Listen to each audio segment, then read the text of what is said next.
Hello everyone and welcome to another episode of Splinter Blacklist, episode 9. Today I am joined here with Tex once again. Say hello, Tex. Hello. Hello. And today we're going to be doing the abandoned mill mission. This one's not too bad. I had a little bit of issue with one of the later sections, but hopefully I can do it all ghost. Not have to deal with any shooting and all that, because that generally doesn't end well. Anyways, let's just get right into it with the cutscene. Here's that update on big cost you asked for. Thanks. You know, we wouldn't have to jump through all these government hoops to trace Sadiq if you would just let me hack into MI5. Then we have an international incident and you rot in Belmarsh prison the rest of your life. Not if I don't get caught. Someone gonna fill me in? We've been chasing those passport numbers you obtained from Nuri. Network analysis, travel heat maps, financial transfers. Bag-biting analytics. Just tell me what you dug up. Nothing. Proof positive that I shouldn't be wasting my time kludging through data mining routines.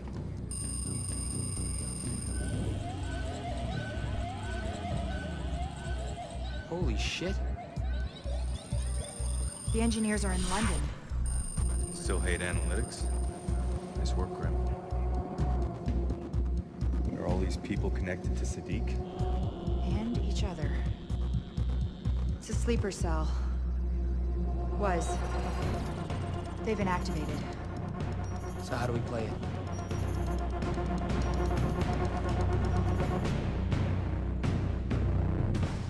We only have one choice. Yeah, tap MI5, see what they know. Let it go, Charlie. We can't risk it. Sadiq is ex-UK intelligence. He may still have friends on the inside. We sound an alarm and he'll run before we get close. Looks like they're holed up in an abandoned mill. It's right on the water. Multiple points for sniper cover. I'll pull a plan together. Charlie, back her up. Briggs, Right here. we got a mission. I want you on Overwatch. On my way. Tight, narrow passages in a rundown building means you want to scout.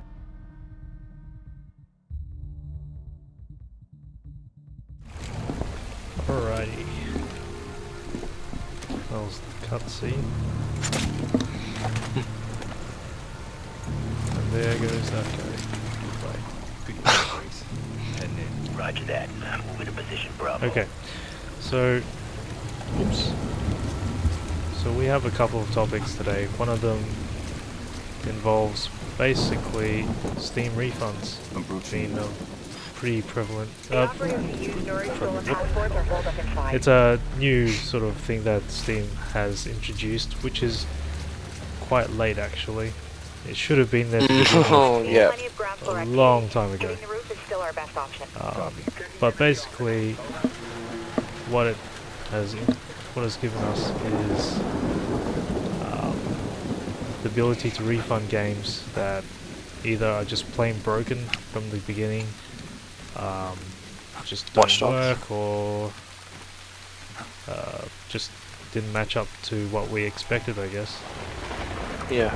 Basically, if you're just dissatisfied with the product and you go in with this mindset of one thing and it turns out it's like, oh, well, this isn't really the superhero experience I was hoping for, so, you know, I really would like my money back. Well, guess what? You can get your money back as long as you meet 2 requirements. And what are they? Sam, 12 o'clock.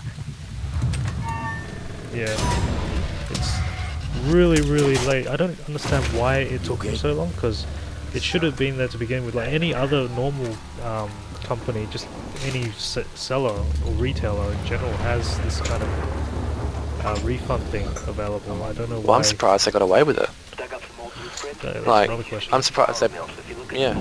I I'm think surprised the they got away with it for so ACCC had long. I think the ACCC might have sparked them to initiate creating this sort of service, I guess. Yeah, well, I assume by how the I assume by how the fair trades offices and stuff work here, and basically how they obligate credit card companies to procure your your funds back if you want to refund a product.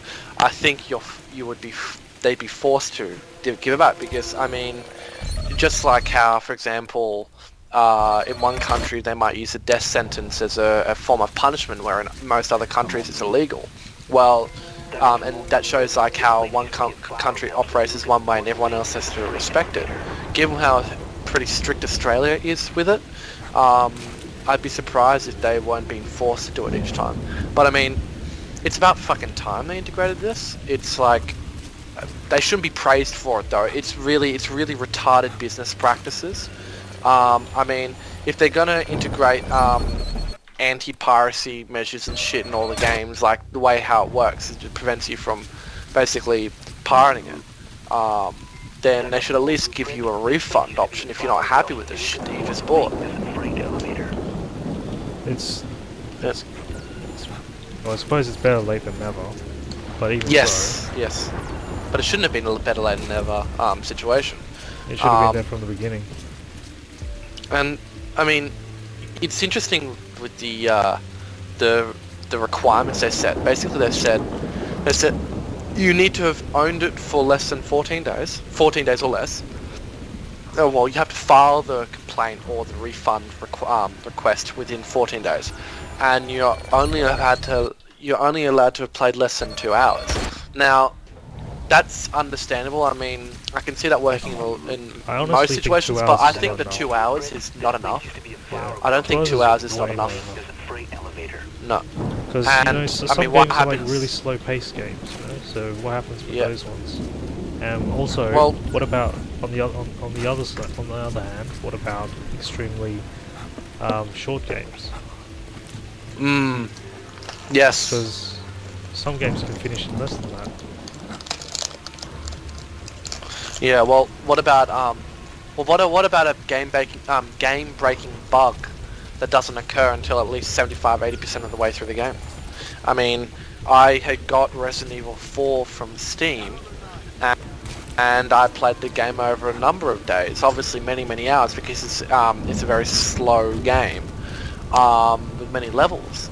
And then I'm not even shitting you, I got 90% through the storyline, and whenever I went through a doorway, the game would crash to desktop. Thankfully it wouldn't crash my computer. The game would crash to desktop, and I'd done that part multiple times to try and fix it. And basically, so I got this product and I can't even finish the fucking game. And so it'll stay in my not completed pile forever because I can't actually finish it. And I would have loved my money back on that because it's a pain in the fucking ass. And I don't want to have to go onto YouTube to watch the finale of it because, I mean, while you get the same result, it's sort of spoilers anyway, you know?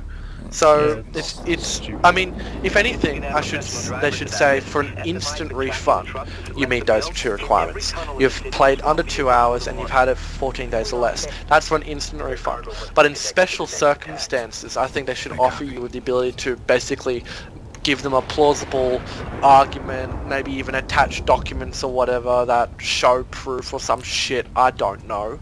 And then as a result, outside of the requirements, you might have a chance of getting a refund anyway. Yeah. Just a second. So, aside from all the refunds and all that, there's also just alpha games in general, which I think are perfect use for those refunds. Because you certainly don't. Because when you're buying alpha games, you're basically buying an unfinished product. Yes, exactly. So, you definitely want that refund option there, especially if you don't like what they've currently got available for that game. Because if you didn't, then you're basically stuck with it, and you basically have a game that you know you'll never finish anyway. Well, what about...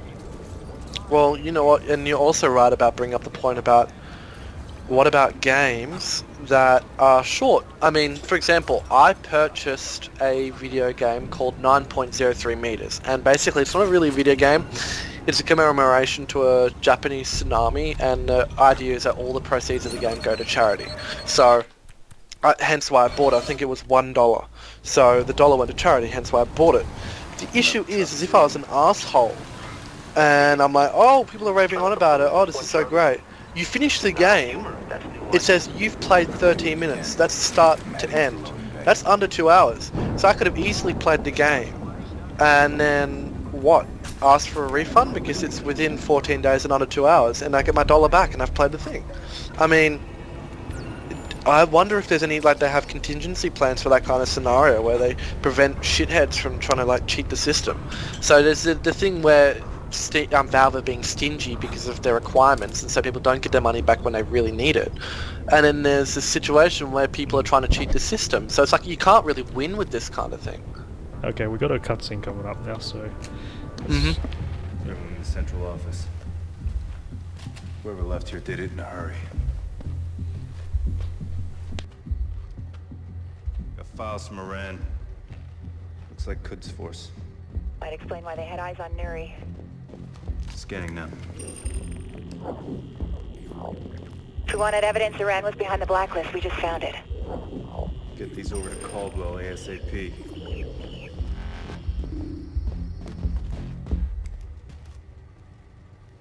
Shit. Grim, take a look at this. They're mapping projected kill zones for an attack. What is it? Nuke? Dirty bomb? Hard to say. Sending you a shipping manifest.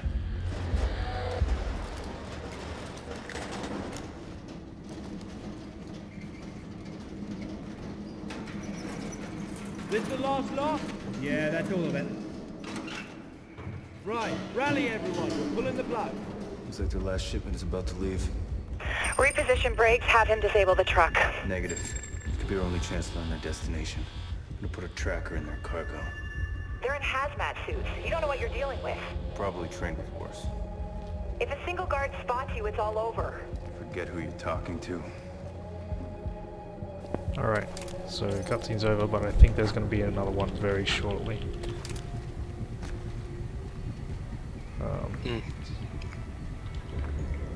So we'll just have to see. That didn't seem to do anything. Do that.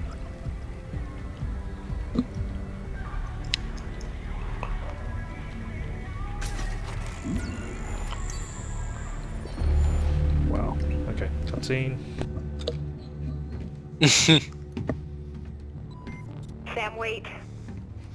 That shipping manifest you found. Components to make a chemical weapon. VX nerve gas derivative. How did you know? Lucky guess. In a bomb containment unit. I'm opening it up. Sam, if it's in a containment unit, then they're worried about passive exposure. For this to work, they can't find this tracker. It's our only shot. Even a few micrograms of VX could be lethal.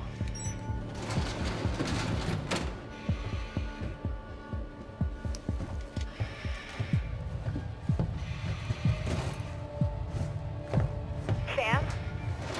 Sam! Fine. Tracker's in place.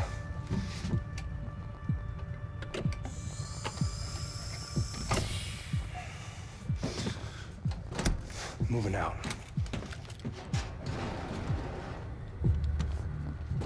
Wait a second. What? I've been scrubbing the calls funneling through the cell phone tower near the factory. It's dirty, but listen. Bring it to the west side. Switch with the other driver under the bridge. Then move out. The SMI pulled a partial voice recognition hit. There's a chance Sadiq is at the facility.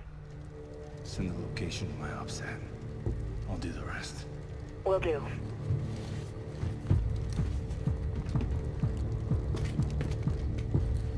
Alright, cutscene's over.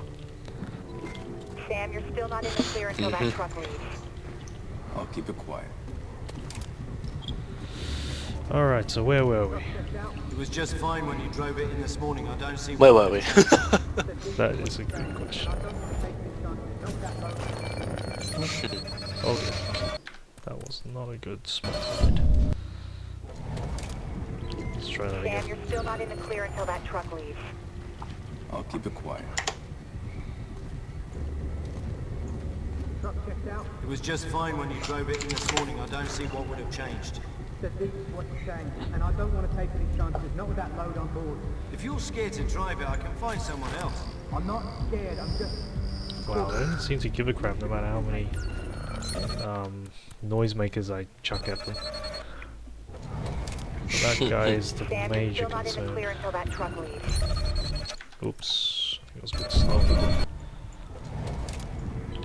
Sam, you're still not in the clear until that truck leaves. I'll keep it quiet.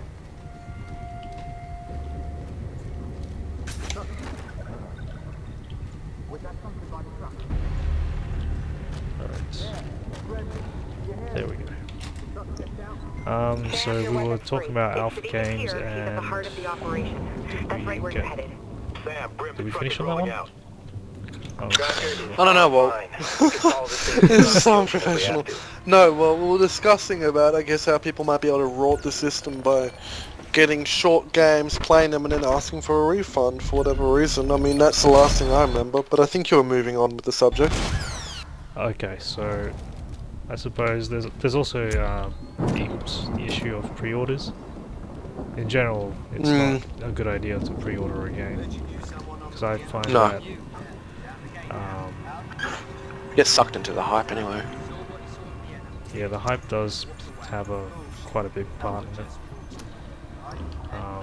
But also because you're basically paying for an unfinished product that you know nothing about. And I think most companies seem to base their marketing stats upon basically upon the pre-order numbers. So if there's a lot of pre-orders, then they just say that, oh, this game's doing very well financially or whatever. Yeah. Negative. I need you covering my accent. Not to mention that sometimes the pre-order rewards aren't exactly that superb.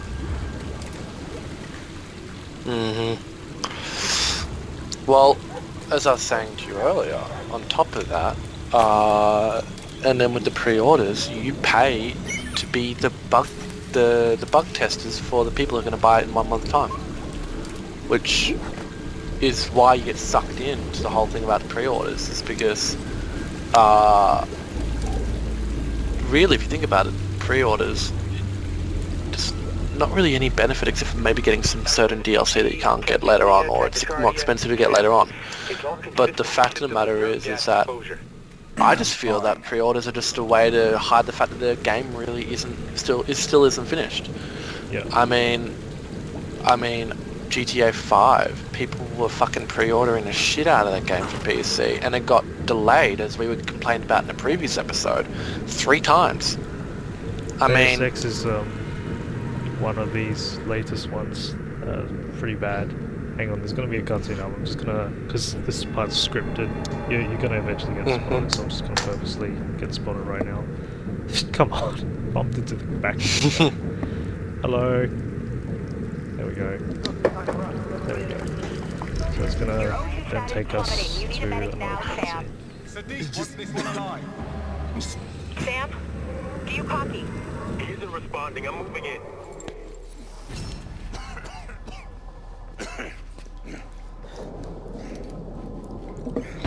Much of a fucking party.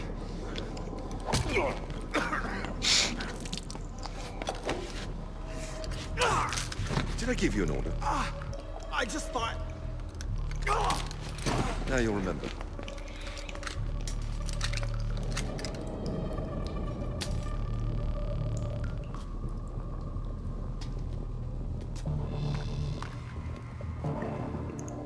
Nuri led you here, didn't he? So you still have friends in intelligence. Congratulations. Answer the question. Give up, and I may let you live. So what's your story? An American, obviously, but oh, what's this?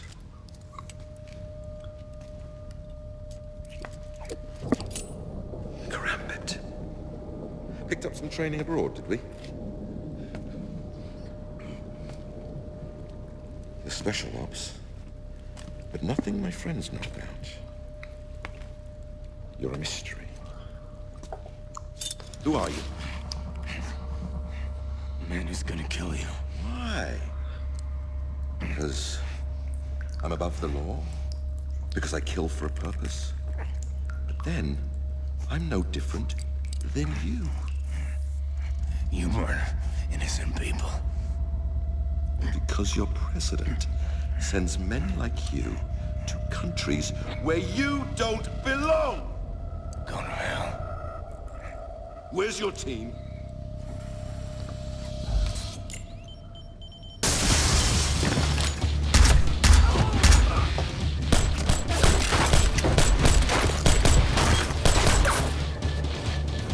That's a Makarov.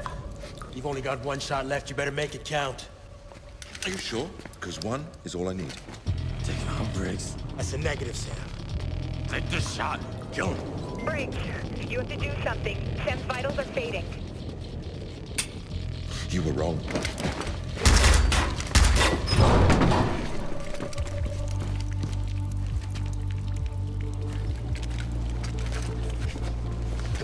Go get Sadiq. That's an order!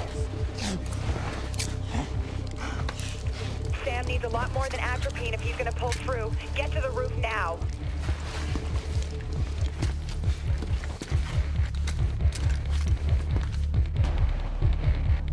Alright, cutscene's over. So as I was saying, Day 6, the recent new the sequel to the original Just get out of here. is it's got a new pre-order sort of campaign, and a lot of people aren't too happy about it. Sam, there's too many to take head on. I'll draw The their reason fire. being You is flank that them it's and kind take of got this whole Kickstarter kind of style of them. Shit, they're quick. rewarding people. So basically it goes by saying like, okay, if this many people pre-order, then we'll unlock this certain reward, and well, yeah, pretty much. So basically, if you don't, if this many pre-orders aren't met, then you basically miss out on these rewards or whatever. What on earth? Oh my god. Oh, what about those kinds of, not pre-orders, but DLC drives where they basically say, sort of like when charities are trying to reach a certain goal, instead they say, put this much money in to unlock the DLC, and the more money we hit, the more milestones we hit, the more DLC we unlock. So in other words, it gets people to like impulse buy and throw fucking money at it. I mean, that's what? That's basically Payday 2 constantly? Oh well, not constantly, but they've done it once or twice. I think one of them they aimed to hit 3 million sales or something. Oh well, Payday 2 isn't too bad though. Because, well actually it has done that something like that before. You're almost clear. Just past the double doors. Yeah. But yeah, that wasn't a really popular strategy. Definitely not. I didn't enjoy it. No. And I think a good portion of the community didn't find it very appealing either. So that's not good at all. No. Well, it just reiterates that their focus is on money grabs, really, if you think about it. I mean, I don't care if they're grabbing money, but I hate when it's just so blatantly obvious. It's like fucking frustrating. Chopper is on its way. I mean, if you think about it, GTA 5 being delayed multiple times, because when you think about it, video games they work on the same process. As I said, you buy the game and you pay full price, and within 1 month the price goes down. It's expected to. So how smart is it that they extended the time for pre-orders by about 6 months? So it goes from what, 90 Australian dollars down to 60 maybe or something. I don't know where they stand, but that's a really smart way to keep getting more pre-orders and throwing more virtual currency and stuff. I was in an EB Games the other day, and I was fucking horrified to get, what was it, 3 million shark credits or whatever the fuck for GTA 5. It's like $103, 103 Australian dollars. You could buy the entire game for a friend with that amount of money.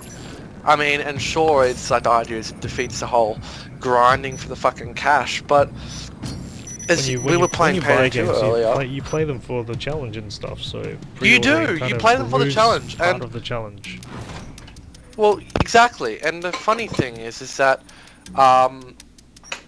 basically when you're rolling in the money like that, it kills the point in doing it. Because we were playing Pay to 2 earlier, and I asked you, have you seen hackers around? Like, how are the hackers? Since I've only just started playing again, which is, I mean, just given context to what this question is. And I said, yeah, are the hackers still bad? And you said, no, I think they've pretty much wiped themselves out because, you know, they've lost interest in the game given that everyone got everything that was available. And so I can totally relate to that. Own fun. If you unlock every achievement, all the money, every weapon, every add-on, every mask, everything, sure, if you can try and play with people, but that shit gets boring easily because you're not working towards any target. It's similar to basically working for a company that you know you're never going to get promoted, you're never going to get a raise. Why the fuck would you keep going with it if nothing's ever going to change? It's just the same grind, e.g. Payday 2. So, yeah. Anyways, we've got a cutscene coming up now, so this will be the ending cutscene, and then we'll have to wrap up the episode. Thank you. Just send the numbers back. What are we looking at? You're not out of the woods yet, but your vitals are stable. Not me, Sadiq. Gone. But the tracker is live, so we got a line on the canister. Sam, don't. You need rest. What I need is to go through the intel we got on Iran. The president went public with it last night. The country's howling for blood. So why are we still standing here? Because Grim doesn't buy that it's Iran? Don't you have a systems calibration to run?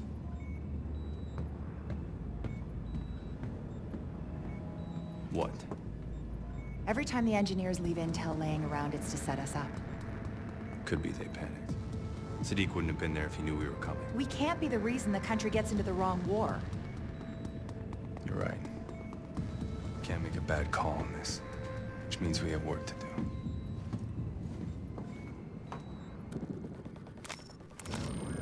Alright, that's the end of the cutscene, and that is also the end of the episode. So thanks everyone for watching. Oh no!